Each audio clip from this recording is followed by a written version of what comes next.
یا مائسا انہیں سرکنے پر مجبور کر رہی تھی۔ بلاخر وہ لوگ ریلنگ کے قریب سے ہٹ گئے۔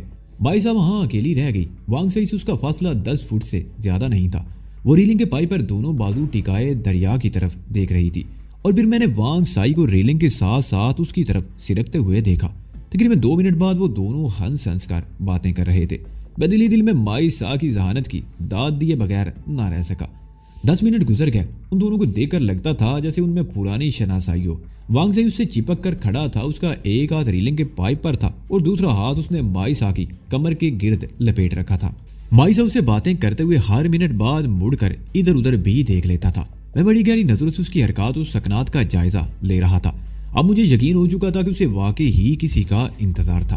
تقریباً آدھے گھنٹے بعد نیلے رنگ کی ایک کار پارکنگ میں آ رکی۔ ڈرائیونگ سیٹ میں ایک ادھیڑ عمر عورت کے سوا اس کار میں کوئی نہیں تھا۔ عمر 40 سے اوپر ہونے کے باوجود وہ خاصی حسین تھی۔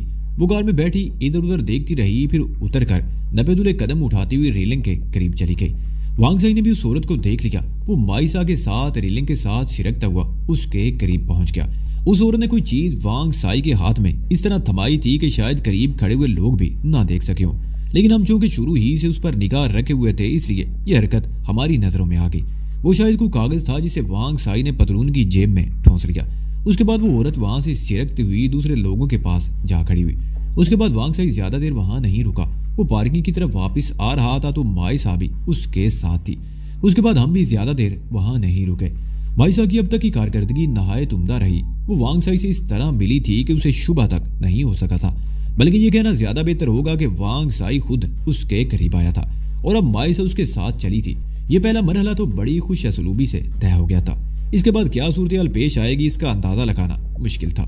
مائسا کا تعلق بھی کیرن قبیلے سے تھا۔ وہ برما کی سرحد پر واقع ایک چھوٹے سے قصبے کی رہنے والی تھی، لیکن کئی سال پہلے چیانگ سائن آ گئی تھی۔ ایک خوشحال گھرانے میں کام کرنے کے ساتھ ساتھ اس نے حصول تعلیم کا سلسلہ بھی شروع کر دیا تھا۔ اس میں بچپن ہی سے بڑی کشش تھی۔ جیسے جیسے بڑی ہوتی گئی اس کے جسم کے نشیب و فراز بھی نمایاں ہوتے گئے، اور پھر جوانی کی حدود میں قدم رکھتے ہی وہ اپنے ادھیڑ عمر آقا کی ہوس کا شکار ہو گئی۔ اس وقت اس کی عمر 14 سال تھی۔ دوسری مرتبہ اس ہوس پرست بوڑھے نے اس پر ہاتھ ڈالنے کی کوشش کی تو وہ اسے زخمی کر کے گھر سے بھاگ نکلی۔ وہ کئی روز تک اپنی ایک دوست کے گھر میں پڑی رہی، لیکن یہاں بھی وہ اپنے آپ کو محفوظ نہیں سمجھتی تھی۔ ایک روز اس کی دوست کے باپ نے شراب کے نشے میں اس کے کپڑے پھاڑ ڈالے۔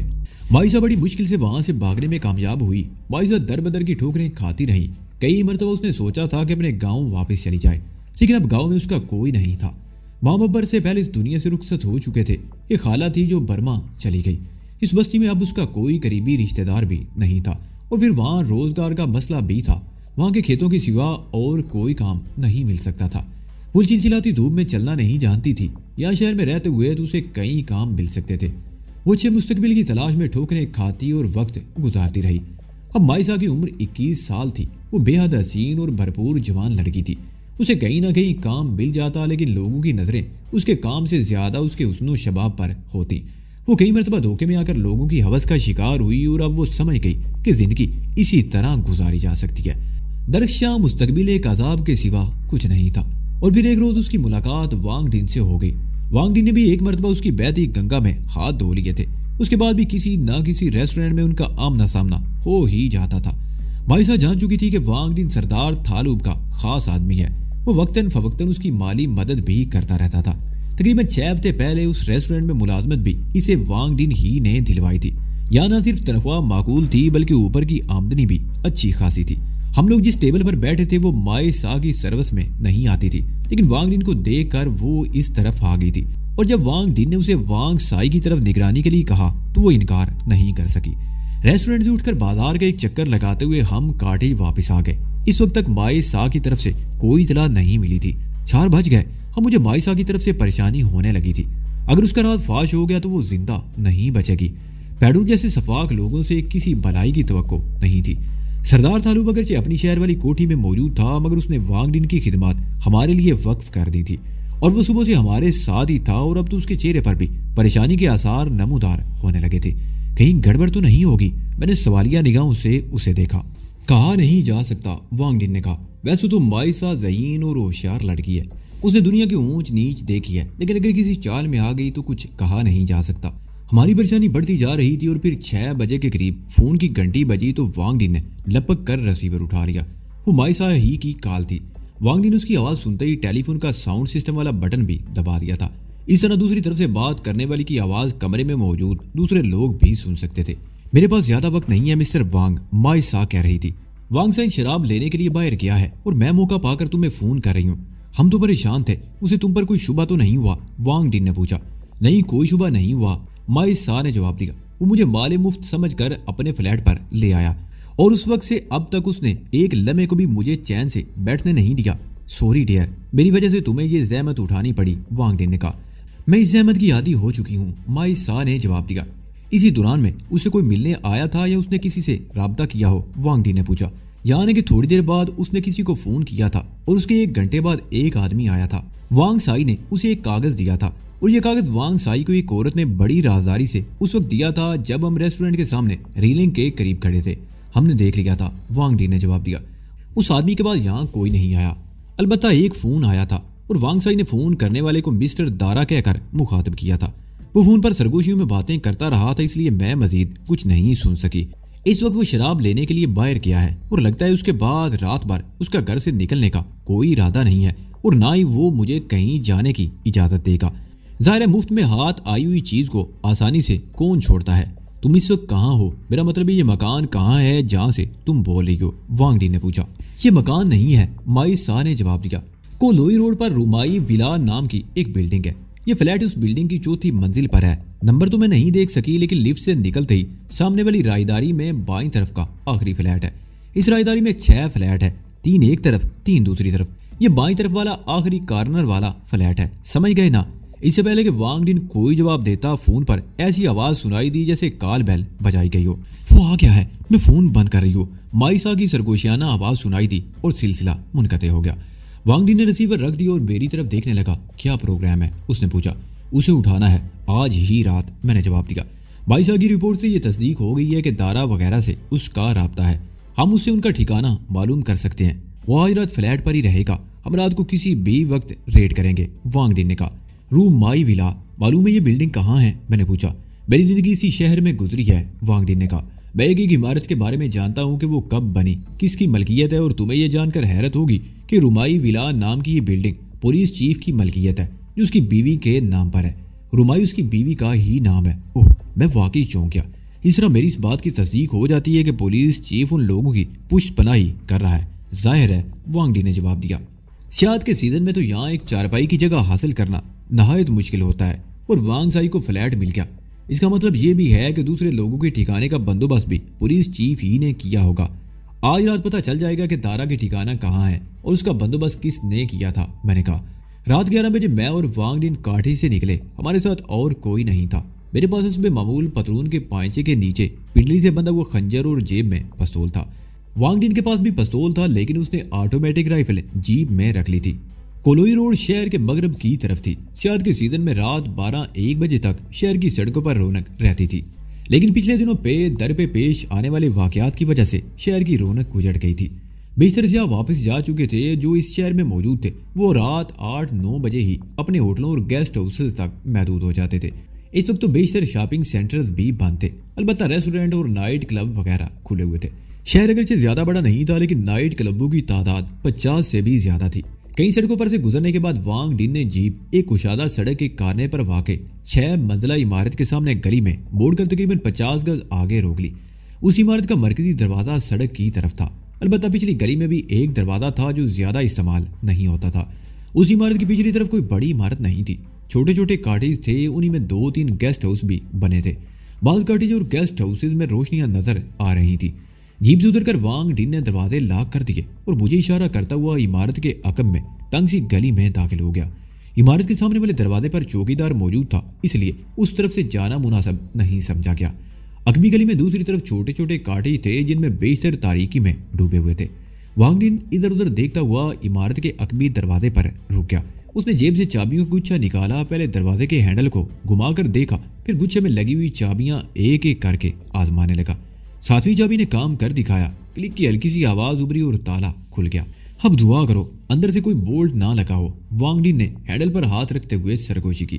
وہ ہینڈل کو آہستہ آہستہ گھما رہا تھا، دروازہ اندر سے بولٹ نہیں تھا، وہ آہستگی سے کھلتا چلا گیا۔ اندر داخل ہو کر اس نے آہستگی سے دروازہ بند کر دیا۔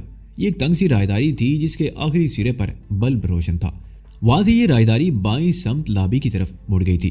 اس طرف لفٹ بھی تھی اور اوپر جانے کے لیے کشادہ زینہ بھی، لیکن ایک تنگ سا زینہ اس راہداری میں اس دروازے سے ذرا ہی آگے تھا جس سے ہم اندر داخل ہوئے تھے۔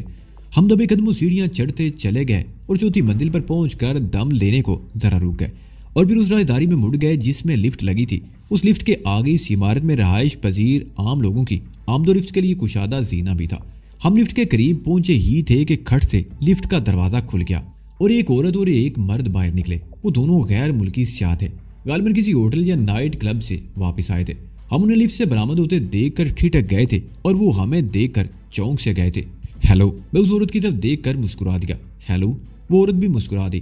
دروازہ بند ہو چکا تھا اور لفٹ نیچے جا رہی تھی۔ اس عورت کی عمر 30 اور 35 کے درمیان رہی ہوگی، جبکہ اس کا ساتھی 40 کے لگ بھگ تھا۔ وہ دونوں اس راہداری میں چلتے ہوئے دائیں طرف دوسرے دروازے کے سامنے رک گئے۔ عورت نے اپنے بیگ میں سے چابی نکال کر دروازہ کھولا اور دونوں اندر داخل ہو گئے۔ دروازہ بند کرتے ہوئے اس عورت نے ایک بار پھر مسکرا کر ہماری طرف دیکھا تھا۔ میں اور وانگ ڈن آگے بڑھتے رہے۔ بائیں طرف آخری دروازے کے سامنے پہنچ کر ہم رک گئے۔ راہداری کے اختتام کے سامنے کا حصہ کھلا ہوا تھا۔ وہاں 3 فٹ اونچی منڈیر تھی۔ اس کھلی جگہ سے باہر دور تک کا منظر دیکھا جا سکتا تھا۔ تاریکی میں کہیں کہیں چمکتی ہوئی روشنیاں بہت بلی لگ رہی تھی۔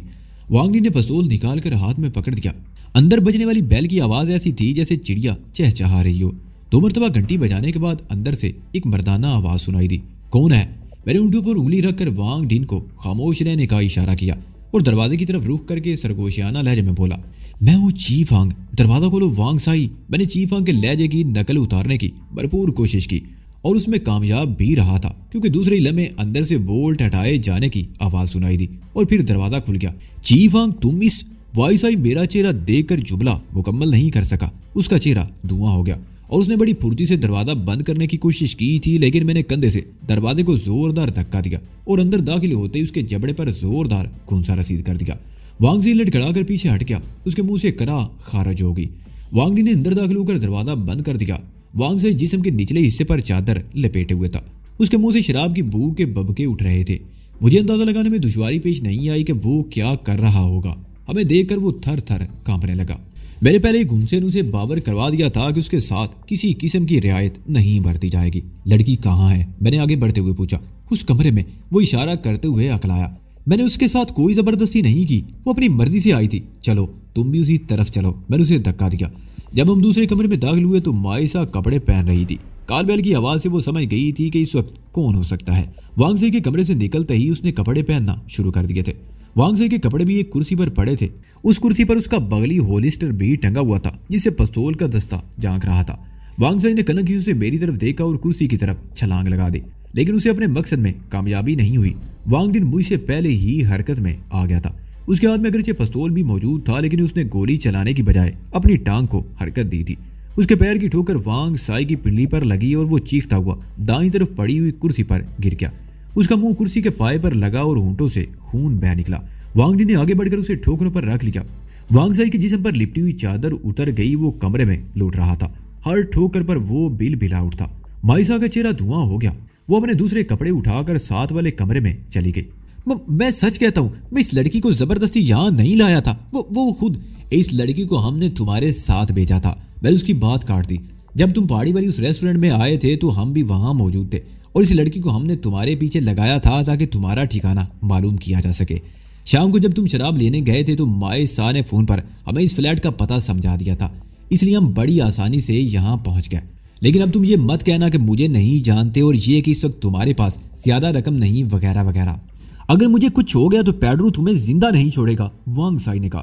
بلڈنگ کے چوکیدار نے تم لوگوں کو یہاں آتے ہوئے ضرور دیکھا ہوگا۔ وہ چوکیدار کے فرشتوں کو بھی معلوم نہیں کہ ہم اس وقت یہاں موجود ہیں۔ میں نے کہا تم 5 منٹ کے اندر اندر کپڑے پہنو تو پھر ہم یہاں سے چلیں۔ یہاں تو گھٹن ہو رہی ہے، شراب کی بو پھیلی ہوئی ہے، دم گھٹا جا رہا ہے۔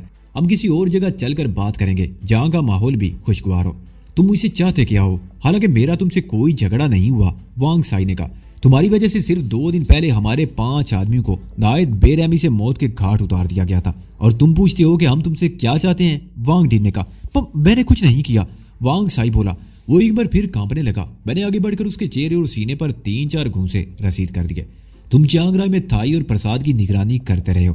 تم ہی نے دارا کو ان کی روانگی کی اطلاع دی تھی اور تم ہی نے ہائی وے پر گات لگائے بیٹھے دارا اور اس کے ساتھیوں کو بتایا تھا کہ تھائی وغیرہ پچھلی گاڑی میں آ رہے ہیں. تمہاری وجہ سے 5 آدمی پلک چپکنے کی دیر میں چلنی ہو گئے اور تم کہتی ہو کہ تم نے کیا یہ غلط ہے. وہ اکلایا. میں نے چانگ رائے میں تھائی کو دیکھا ضرور تھا لیکن اس کی نگرانی نہیں کی تھی, نہ ہی کسی کو ان کے بارے میں اطلاع دی تھی. اگر ان کے ساتھ یہ حادثہ پیش آیا تو اس میں میرا کوئی قصور نہیں. میں نے اس کے چہرے پر ایک زوردار گھونسا اور رسید کر دیا. وہ بیل بلا اٹھا. اس نے جب خون تھوکا تو اس میں اس کا ایک دانت بھی موجود تھا. تھائی زندہ ہے. میں نے اس کے چہرے پر نظریں جماتے ہوئے کہا. اس نے چانگ رائے میں تمہاری سرگرمیاں نوٹ کی تھی اور جب وہ لوگ چانگ سائی کے لیے روانہ ہوئے تو تم نے نہ صرف فون پر دارا کو ان کے بارے میں بتا دیا بلکہ ان کا تعاقب بھی کیا اور پھر آگے نکل کر دارا وغیرہ کو بتا دیا جو سڑک پر گات لگائے بیٹھ گئے تھے. تھائی زندہ ہے. وانگ سائی کا چہرہ اس طرح سفید پڑ گیا جیسے سارا خون دوچڑ گیا ہو. ہاں تھائی زندہ ہے اور اس نے حملہ آوروں میں دارا کو پہچان بھی لیا تھا. میں نے کہا دارا اور اس کے ساتھ ہی روپوش ہیں. اتفاق سے آج تم نظر آ گئے. اب تم بتاؤ گے کہ دارا کہاں چھپا ہوا ہے اور ابھی تم سے یہ بھی پوچھنا ہے کہ وہ عورت کون تھی جس نے تمہیں ایک کاغذ دیا تھا اور وہ کاغذ تم نے کہاں پہنچایا ہے. لیکن یہ باتیں یہاں نہیں ہوں گی. کپڑے پہن لو. اب میں تمہیں صرف 3 منٹ دے سکتا ہوں. میں نے یہ کہتے ہوئے کرسی پر ٹنگے اس کے بغلی ہولسٹر سے پستول کھینچ لیا. کپڑے پہنتے ہوئے بھی وہ کانپ رہا تھا. میں نے اسے دھکا دیتے ہوئے کمرے سے باہر نکالا. بائسا باہر والے کمرے میں موجود تھی. وہ اپنے آپ پر قابو پا چکی تھی اور اب اس کے ہونٹوں پر خفیف سی مسکراہٹ تھی. وانگ ڈن نے بھی سائی کو پستول کی زد پر لے رکھا تھا. میں نے باہر کا دروازہ کھول کر راہداری میں جھانکا اور پھر باہر نکل آیا. راہداری سنسان تھی. میں آگے تھا. میرے پیچھے وانگ سائی اور وانگ ڈن تھے. وانگ ڈن نے پستول کی نال وانگ سائی کی کمر سے لگا رکھی تھی. بائسا سب سے پیچھے تھی. میں چاندی قدم آگے بڑھا تھا کہ سامنے والی رو میں دوسرے فلیٹ کا دروازہ چند انچ کے قریب کھلا. وہی یورپین عورت جھانک رہی تھی جسے میں نے ایک دوسرے آدمی کے ساتھ لفٹ سے اترتے ہوئے دیکھا تھا. وہ مجھے دیکھ کر مسکرا دی لیکن میرے پیچھے وانگ سائی پر نظر پڑتے ہی اس کے چہرے پر خوف اور آنکھوں میں وحشت سی ابھر آئی. اس نے پھر میری طرف دیکھا. میں نے اپنے ہونٹوں پر انگلی رکھ دی. اس نے جلدی سے دروازہ بند کر دیا. مجھے اندازہ لگانے میں دشواری پیش نہیں آئی کہ وہ تجسس پسند عورت تھی اور جب سے ہم وانگ سائی کے فلیٹ میں داخل ہوئے تھے غالباً اسی وقت سے وہ اپنے فلیٹ کے دروازے میں کھڑی تھی. ہم وانگ سائی کو عمارت کے عقبی دروازے سے باہر لے آئے اور پھر گلی کے موڑ پر کھڑی جیپ تک پہنچنے میں بھی ہمیں کوئی دشواری پیش نہیں آئی. وانگ سائی کو جیپ کی پچھلی سیٹ پر بٹھا دیا گیا. اس کے ساتھ والی سیٹ پر مائی سا اور میں بیٹھ گئے جبکہ وانگ ڈن نے ڈرائیونگ سنبھال لی. جیپ کولائی روڈ سے ہوتی ہوئی سام لان روڈ پر مڑ گئی. اس وقت رات کے 12:30 بج رہے تھے. اس سڑک پر ایک نائٹ کلب سے کچھ لوگ نکل رہے تھے. وانگ سائی نے اچانک ہی اچھل کر مائسا کو گرفت میں لینے کی کوشش کرتے ہوئے چیخنا شروع کر دیا. میں نے ایک لمحہ ضائع کیے بغیر اس کے پیر پر گولی چلا دی. مائسا بھی چیخ اٹھی. بہرحال وہ وانگ سائی کی گرفت سے نکل گئی. میں نے وانگ سائی کو سیٹ پر گرا لیا اور پستول کے دستے سے اس کے چہرے, سر اور سینے پر ضربے لگانے لگا. وہ بری طرح چیخ رہا تھا. میں نے پستول کی نال اس کے سینے پر رکھ دی. اب اگر تمہارے منہ سے آواز نکلی تو پستول کی ساری گولیاں تمہارے سینے میں اتار دوں گا. میرے حلق سے بیڑیے جیسی گھرراہٹ نکلی.